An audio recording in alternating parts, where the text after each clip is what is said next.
Radio. Les Français parlent au français. Les carottes sont cuites. Les carottes sont cuites. Sud Radio Berkov dans tous ses états. Écoutez ce slogan. Dans 2 jours, ça va être célébré dans toute la France. Non, ce n'est pas J'aime les filles de Jacques Dutronc, c'est J'aime ma boîte de Sophie de Menton. Sacrée chanson, on en parle tout de suite. Sud Radio André Berkov. Berkov dans tous ses états, ça balance pas mal sur Sud Radio. Menton, c'est vrai. D'ailleurs, vous avez Sophie de Menton, on la connaît. Qui ne connaît pas Sophie de Menton? D'ailleurs, elle est très très souvent à Sud Radio, avec Valérie Expert, elle a son émission. Et puis Loïc Leclerc-Prigence, très heureux aussi qu'il soit là. Grand patron, SNCF, HELP, chef d'entreprise, et il parle très bien de la désindustrialisation notamment. On va en parler, mais pourquoi? Parce que dans 2 jours, et Sud Radio est partenaire, c'est la fête de J'aime ma boîte. J'aime la boîte, c'est-à-dire que 500 entreprises de France et de Navarre... 500 000, hein, plutôt. 500 000, pardon. Oui. Je dis 500 000. Oui, ça change un peu, ça. 500 000 entreprises vont faire la fête, en tout cas, vont célébrer le J'aime ma boîte. Sophie de Menton, vous l'avez créé il y a 21 ans. Oui. Pourquoi? C'est toujours des histoires curieuses. J'étais, figurez-vous, aux États-Unis et j'achetais des cartes d'anniversaire. Et je vois, à côté des cartes d'anniversaire qui m'amusent beaucoup aux États-Unis, je vois I love my boss, you're the greatest boss, we love you boss. Je vois ça. Voilà, merci patron, c'est bien ça. Ouais. Et je demande à la fille à côté de moi, what is it? Ouais. Et elle me dit, oh, it's just like Valentine's Day. C'est comme la Saint-Valentin. We say to our boss, we love him. Donc stupéfaite, je rentre, j'achète toutes les cartes, je rentre, je vais au MEDEF, c'était Célière qui était président du MEDEF, et je lève le doigt à l'Assemblée Générale, je dis, Monsieur le Président, j'ai une excellente idée, nous allons enfin, en France, lancer la fête des patrons. Hurlement de rire au MEDEF, qui s'appelait encore le CNPF, je crois. Et il me répond, chère petite madame, d'un ton un peu condescendant, quand on fait la fête des entreprises en France, c'est pour séquestrer les patrons. Quand on fait la fête des patrons en France, c'est pour les séquestrer. Le syndrome mai 68 était encore là, il régnait encore. Hein. Alors, je suis rentrée chez moi et mon fils brillant m'a dit, maman, tu n'y connais rien, jusque-là tout était normal. Et il m'a dit, c'est la fête des entreprises qu'il faut faire. Et je me suis dit, bien sûr. Et j'ai convoqué un institut de sondage, c'était l'IFOP, en disant, je veux savoir si on aime les entreprises. Et l'IFOP me dit, on va pas prendre de l'argent pour ça, parce que on sait déjà qu'on les aime pas. Alors, je dis, vous allez le demander, mais... Non, demandez pas est-ce que vous aimez votre entreprise, demandez est-ce que vous aimez votre boîte ce matin. Et toute la différence était là, et dès le premier jour, 76% des gens interrogés partout ont dit ouais, j'aime ma boîte. Par contre, ils aimaient pas les entreprises. Ouais, c'est ça. Il faut la différence entre ma boîte et les entreprises. L'économie, les méchants, la bourse, le CAC 40, tout ce qu'on déteste. Alors, mais ils sont fiers de leur boîte et fiers de leurs produits. Que ce soit service ou que ce soit industrie, ils sont fiers de leurs produits. C'est-à-dire qu'ils le voient partout. C'est ça qui est ça, c'est l'industriel qui parle. Le sang de ce pays, c'est quand même des gens qui sont fiers de ce qu'ils font. Moi, je vais en province de façon régulière, je vois des gens qui expliquent ce que leur boîte fait. Et comment ils le font et comment c'est le meilleur produit. C'est ça qui est extraordinaire. Ouais, mais c'est intéressant parce que à l'heure où on dit, et c'est vrai, il faut pas que ce soit que la doxa où on dit oui, mais les gens ils s'en foutent maintenant de leur entreprise. Ce qu'ils veulent, c'est vous travailler le moins possible ou etc. Et vous n'avez pas du tout ce sentiment-là. Écoutez, lorsqu'il y a des difficultés, et nous sommes en difficulté dans l'industrie, comme vous le savez, les gens ils sont prêts à travailler plus sans gagner plus. C'est-à-dire ils ont envie de sauver leur boîte, puisque à l'heure actuelle, il y a un grand nombre de boîtes qui sont près de la faillite à cause du prix de l'énergie, et ils sont prêts à travailler de manière à sauver leur boîte. C'est la réalité. La réalité de ce pays, c'est au contraire que les gens qui sont dans les entreprises ont envie de les sauver, de travailler pour arriver à s'en sortir. C'est ça qui se passe. Et je voudrais faire encore une réflexion, parce que je n'en peux plus du télétravail. On a vu une question dans notre Opinion Way qui a dit et pensez-vous que le climat s'améliore dans votre entreprise? Il y a 35%, plus que ça, oui, 40% des salariés qui disent ça s'améliore beaucoup ma boîte. Alors on me dit mais non, mais c'est parce qu'il y a le télétravail. Pas du tout, ça s'améliore dans leur boîte. Oui. Et le télétravail, c'est pas la solution. Non, mais c'est même pas ça, c'est de la ségrégation. Vous avez 30% des Français qui peuvent travailler de chez eux. C'est pire que ça. Il y a des gens qui ont été mis en télétravail à la suite des injonctions gouvernementales et qui ont fait des dépressions nerveuses et qui ont dit non, j'ai envie d'être avec les copains. Rappelons-le le confinement, rappelons-le ce qui s'est passé pendant le Covid. Oui, c'est ça. Donc c'est l'inverse qui se passe. Donc je crois qu'on déraille complètement en n'étant pas près des sociétés et des boîtes telles qu'elles existent. Du terrain. Tout ça est trop bobo parisien pour moi. Ça commence à bien faire. Alors je ne sais pas si c'est bobo parisien, mais une chose très intéressante, Sophie de Montant, dans le sondage OpinionWay que vous montrez, c'est que l'intervention de l'État dans la gestion des entreprises, pour être sûr que vos entreprises soient bien gérées, pensez-vous que c'est le rôle de votre patron, il sait le faire? Eh bien, 75% disent oui, et il faut que l'État intervienne. 23% seulement disent oui. C'est très intéressant. Et dans les PME, on a fait des tris, c'est 95% qui disent c'est mon patron qui sait.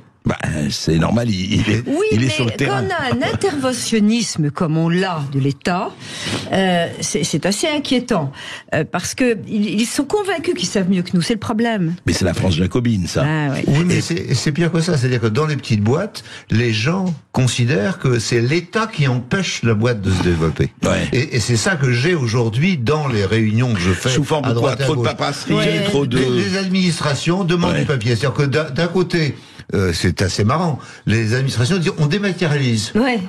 Puis d'autre côté, on est au kilo de papier surtout. C'est-à-dire que il faut faire double truc. Il faut dématérialiser d'un côté et d'autre côté il faut faire les papiers. Sachant que dématérialiser, moi j'ai trouvé ma comptable en larmes, qui n'avait personne à qui parler depuis 3 mois et qui avait besoin de renseignements parce qu'on a une comptabilité compliquée, ça a beaucoup changé, etc. Vous n'avez plus personne en ligne.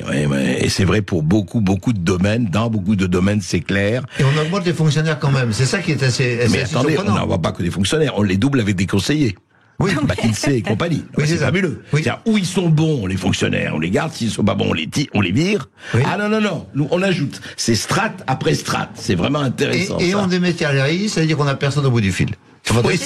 C'est intéressant. Et on peut pas avoir de renseignements, c'est pas possible. Et comment faire, alors, à votre avis, juste par rapport à ce j'aime ma boîte, c'est que les gens, vous savez, il y a une espèce de discours comme ça, un peu fataliste, parce qu'il faut le dire aussi, et vous le savez, le Fleur-Prigent et vous aussi, Sophie de Menton, il y a quand même énormément de faillites d'entreprises en ce moment. Je n'ai pas le chiffre exact, mais enfin, on l'a.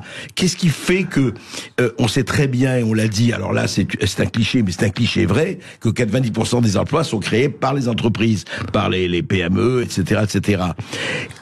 Comment il se fait qu'au fond, il n'y a pas un discours, y compris au sommet de l'État, pour dire, attendez, c'est cela qui compte? Moi, je crois... Oui, excuse-moi. Non, vas-y. Non, mais je crois en la destruction créatrice. C'est-à-dire qu'il y a des boîtes, elles disparaissent. Il y a des boîtes qui étaient un peu fragiles, qui ont eu des difficultés. Il y a des boîtes qui exportaient, qui peuvent plus exporter. Il y a des produits qu'on ne trouve plus. C'est vrai, non, pardon Sophie de vous interrompre, mais vous savez très bien avec l'électricité et la hausse des prix, vous savez très bien ce qui arrive à les entreprises. Ça, c'est pas parce que ça marche pas, c'est pas parce qu'ils n'ont pas de marché, c'est pas parce qu'ils sont pas bons, il y en a qui sont pas bons. Mais là, c'est autre chose. Là, c'est autre chose. Mais à l'heure actuelle, dans l'industrie, la hausse de l'électricité fait un rebond des faillites absolument colossal. Et donc je déclare depuis maintenant 2 ans que il faut s'en occuper, c'est-à-dire qu'il faut que le prix de l'électricité revienne au coût et que il va y avoir des faillites d'entreprises en cascade d'ici la fin de l'année. Et donc on dit l'année prochaine. Non, on va pas attendre 2024, il faut s'occuper des choses maintenant. Et dans le discours de j'aime ma boîte, c'est les gens aiment tellement leur boîte qu'ils crient actuellement, en disant sauvez-la. Et c'est ce que j'ai moi dans les dîners et dans les provinces où je vais. C'est il faut absolument sauver ma boîte. On est d'accord avec le patron, on est d'accord avec ça, mais on n'est pas d'accord avec l'État qui ne fait pas ce qu'il faut oui, mais pour Loïc, que le bien arrive. Il faut spécifier qu'il y a une énorme différence entre le secteur tertiaire et le secteur industriel. Le tertiaire souffre assez peu de problèmes d'électricité. Il y en a un peu. Le problème, c'est qu'on a fait que du tertiaire. On a éliminé le reste. Ou presque. Alors déjà, l'industrie, elle est très mal. Au moment où on vous dit on va la réimplanter en France, on a les écolos qui empêchent de s'installer où que ce soit. Et en plus de ça, il y a le coût de l'énergie. Donc là, le vrai problème aujourd'hui des boîtes, c'est quand même l'industrie. Absolument. Et alors, Sophie... Mais le produit est aimé par les gens. Hein, D'ailleurs, c'est extraordinaire comme histoire. Alors moi, j'ai été conseil à un moment donné de la SNCF et j'ai écrit un livre pour eux. Ça marche parce que ça roule. Parce qu'ils m'avaient demandé d'écrire un livre parce que les gens aimaient trop leur boîte. Alors là, j'avais un peu de difficulté à comprendre. Et en fait, ils pensaient qu'ils ne servaient à rien. Car la SNCF était tellement magnifique, tellement puissante, tellement bien organisée, que moi, qu'est-ce que vous voulez que je serve dans cette armée? Et on a été obligé de les faire intervenir. Et j'ai dit, quel est le jour où vous savez sauver votre boîte? Et c'était très marrant. Et il y a un type qui a dit, j'ai empêché un train de partir à vide. Mais Sophie, oui, il faut pas que ça devienne ça marche parce qu'on nous roule. Et on entend aussi beaucoup ça en ce moment. Juste un mot, qu'est-ce que vous attendez des politiques aujourd'hui? Parce que vous avez l'intention de faire quelque chose, vous avez envie de faire un geste. D'abord, j'attends surtout que les politiques en fassent moins. Et vous savez ce que je voudrais, mon rêve? Jeudi, j'aimerais que l'Assemblée nationale applaudisse les salariés et les entreprises de France. Je voudrais juste ça. Parce qu'ils ne pensent qu'à les punir, à piquer du pognon à ceux qui en gagnent trop, à taxer, à combler la dette de l'État en prenant quelque part quelque chose. Et je pense que ce serait vraiment un lien fort, que l'Assemblée, je sais pas ce que Loïc Le Floch-Prigent en pense, qu'on nous applaudisse. C'est un de mes rêves, et qu'on arrête de faire des espèces de grands messes sur les salaires, sur les charges, etc., et qu'on traite des vrais problèmes. Les vrais problèmes ne sont pas ça.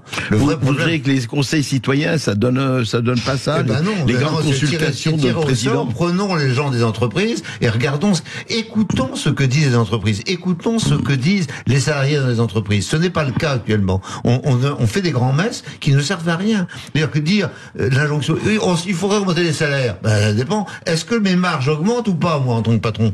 Et si mes marges augmentent pas, comment j'augmente les salaires? Et les salariés viennent me voir en disant, écoutez, nos marges sont en train de s'effondrer, comment vous faites? Ils disent, on va faire le nécessaire parce qu'on a déjà jonction, mais disons que... Et est-ce que vous avez vu que aujourd'hui, la fameuse taxe, la fameuse prime Macron, qui est, je vais manquer de modestie, mais dire que c'est la prime menton, parce que c'est à éthique qu'on a au moment des gilets jaunes. Le mouvement de menton. Oui.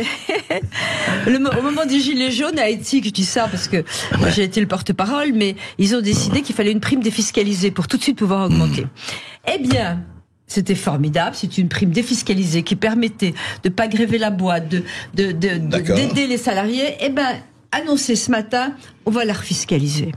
Ah, qu'est-ce que vous voulez? L'État, c'est ça. L'État, il y avait deux choses extraordinaires. C'est pas cher, c'est l'État qui paye. François Hollande, c'est formidable. Et là, c'est l'impôt. Il ne nous restera plus, c'est Michel Audiard, il ne nous restera plus que l'impôt sur les eaux. Ah, joli. Et c'est vraiment ça. C'est une espèce de raquette organisée. Vous êtes bien d'accord? Et là, il est clair que dans le domaine de l'énergie, on fait des taxes et puis on fait la TVA sur la taxe et on continue. On peut continuer à faire la taxe sur la taxe sur la taxe. Oui, disons que ça ne sert à rien. C'est-à-dire que il faut avoir de l'énergie. Alors, Sophie de Menton, Loïc Le Floch-Prigent a remplacé les politiques. Prenez le pouvoir. Qu'est-ce que vous attendez? Déjà, en fait, les entreprises sont les seules qui peuvent résister à la vacance du pouvoir actuel. C'est-à-dire que les salariés nous le disent. Les salariés nous le disent. Heureusement que vous êtes là, vous les patrons, parce qu'autrement, il n'y a plus personne qui tient. Oui, mais c'est la réalité. Mais c'est pas vous qui dirigez la politique de ce pays. On n'a pas envie de diriger le pays, nous. On a envie de diriger nos boîtes et qu'elles fonctionnent. Et c'est pour ça qu'on les aime. Et c'est pour ça qu'on fait cette grande fête. Alors, cette grande fête, ça pourrait être une grande fête. À côté, il y a une fête des salaires et des gens qui font n'importe quoi. On a la fête du travail, c'est le 1er mai, c'est le jour chômé. Moi, je veux une fête du travail où on bosse. Où les gens travaillent, c'est incroyable. Alors qu'on voulait avoir un peu de Non, mais c'est formidable. Mais les gens ont envie de travailler. En fait, André. Oui, ils ont envie de travailler. C'est ça qu'il faut dire. Mais les princes qui nous gouvernent, quels qu'ils soient, gauche, droite, etc. Non, vous, c'est j'aime ma boîte. Oui. Vous, c'est je vous aime, moi non plus. Voilà la différence. C'est-à-dire que, en fait, et on va pas résoudre le problème maintenant, c'est qu'en fait, le problème, c'est que cette vacance du pouvoir, de tous les pouvoirs, elle doit être, la nature a horreur du vide, elle doit être comblée. Et c'est ça qu'on vous attend. En attendant, on aimera notre boîte. En attendant, on a nos boîtes. Heureusement qu'elles sont là. Et on aura envie que l'État n'empêche pas nos boîtes de fonctionner. Voilà. C'est ça. Déjà, s'ils faisaient ça, ce serait pas mal. Et puis après, on va voir comment, à partir de là, on peut rebâtir la France. Eh bien, écoutez, à Sud Radio, nous allons aimer notre boîte. Et on va chanter. La fête jeudi, j'espère. Jeudi, absolument. Et on va mettre, qu'est-ce qui bouge le cul des Andalouses? C'est l'amour. Toi et moi, dans le même Bermuda, c'est l'amour. Elle revient à l'hirondelle du faubourg, c'est l'amour. Sophie Menton, Loïc Le Fleur-Prigent, merci. Merci à ces Roméo et Juliette de l'entreprise. Et restez bien avec nous sur Sud Radio, on va se retrouver dans